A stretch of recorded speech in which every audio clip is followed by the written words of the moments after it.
Recall her mother sitting next to her, tears streaming down her face, asking what was her crime.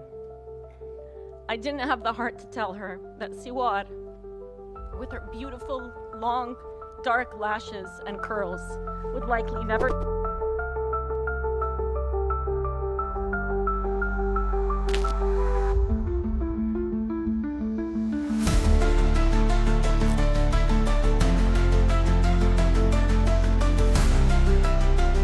I want the whole world to know that I'm a human being. At the end, I am not pen on paper. I'm not anonymous. I'm a human being created by God.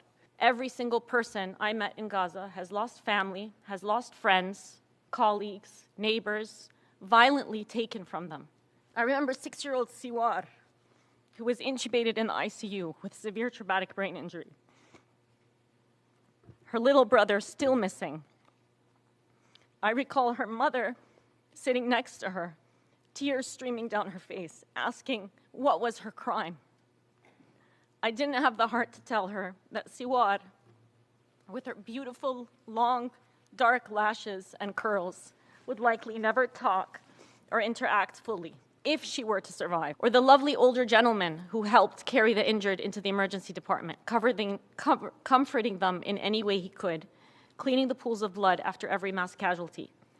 I saw him daily and had assumed he was a hospital employee, only to later learn that he had started volunteering at the hospital after his entire family had been killed at the beginning of the genocide. Or 13-year-old Amir, who sustained severe neck trauma after his home was bombed and kept calling for his sister.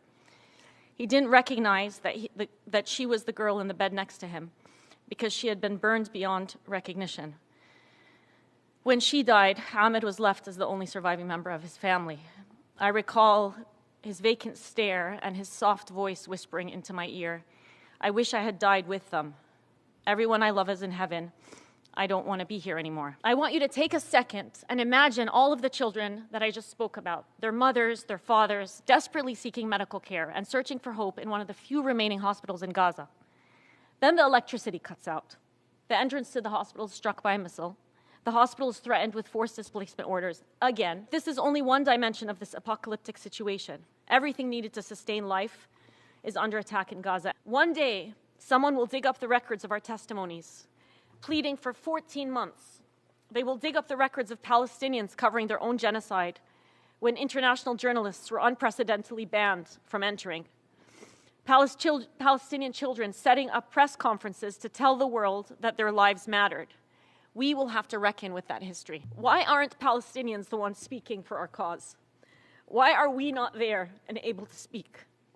The Palestinian people, the people in Gaza. Why not me? Why not my neighbor? Why not my colleague? Our Palestinian colleagues are not here today because the systems we currently exist in don't recognize the value of Palestinian life. As one volunteer surgeon said, "When I was in Gaza, I felt like it was a prelude to the end of humanity." What happens now that all of these lines have been crossed? What sort of world have